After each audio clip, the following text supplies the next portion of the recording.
Hello, I'm Luke Coasters, and today I'll be starting a series in which I try to improve the layouts of various existing roller coasters. With the help of my good friend Keeman Coaster, we'll take a coaster with a flawed layout and try to remove those flaws using FED and no limits too. The first coaster in this series will be Hyperion, the huge Intamin hyper coaster at Energylandia. Despite it being one of my favourite coasters, and even in my top 20, the layout is very flawed, mainly because of the weak middle section. Luckily with Hyperion we had more to work with, as we could also take inspiration from the other layouts released while keeping the coaster realistic. So when trying to improve Hyperion, we've taken parts of each and every layout released by Intamin and kind of stitched them together while adding some of our own stuff as well.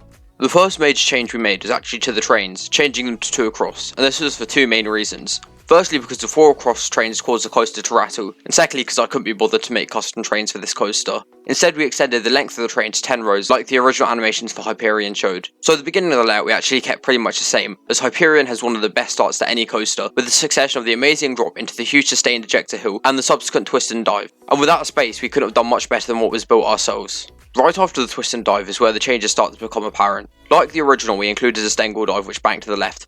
But seeing as we had the more nimble 2 across trains, we were able to make the Stengle dive more dynamic, so it's much whippier and has more airtime. I would say this is better than the original because it is more dynamic and there's more variety in forces, which is better than the rather 2-dimensional Stengle dive on Hyperion. The layout deviates even more now as the Stengle dive leads into an intense turn which leads into a twisted hill. This would replace the low to the ground speed hill, which I wasn't a fan of at all. The speed hill gives almost no force and quite frankly is slightly boring, especially compared to the previous elements. So we changed the layout to then go through a high speed ejector twisting hill. This is actually more similar to the snappy transitions at the beginning of Maverick but with more airtime, and this replaced some of the speed hill in the following floater hill. As these elements were so drawn out we could fit in another element while keeping the forces realistic. This section draws heavy inspiration from the initial Intamin layout, with the elements being the same but slightly differently shaped. There is higher banking in the twisted hill to really exacerbate the laterals, and I love how this section has so many sudden changes in direction which makes the coaster much more dynamic and exciting in my opinion. Like Hyperion, we included another large airtime hill after this, but it is much more compact than on the actual ride. Hyperion's second large airtime hill gives a weak floater and honestly feels like there's no airtime at all,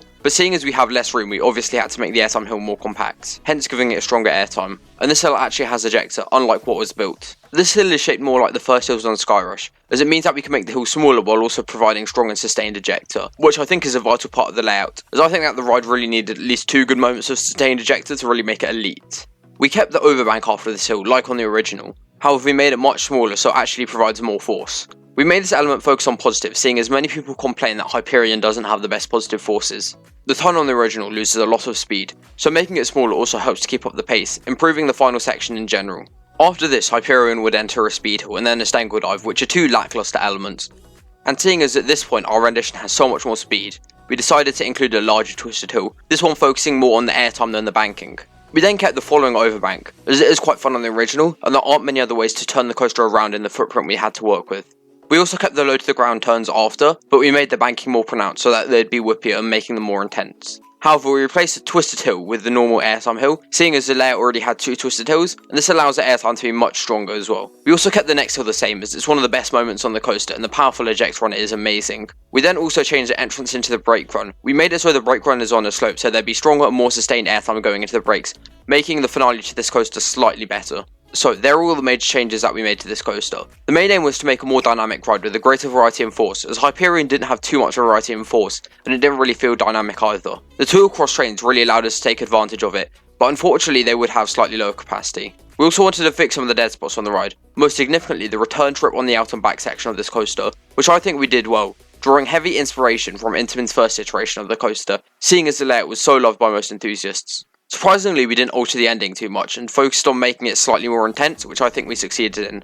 So overall, I'm happy with how our improvements of Hyperion have turned out, but it's unfortunate that we could have actually got a coaster like this if Energylandia would have used one of the prior Intamin designs. So what's your opinions on our modifications to the layout, and how would you change Hyperion to improve it? I'd love to hear your thoughts in the comment section below, and don't forget to like and subscribe, and also follow Keeman Coaster on Instagram as he helped out so much in this video, and did most of the work honestly, so make sure to check his page out.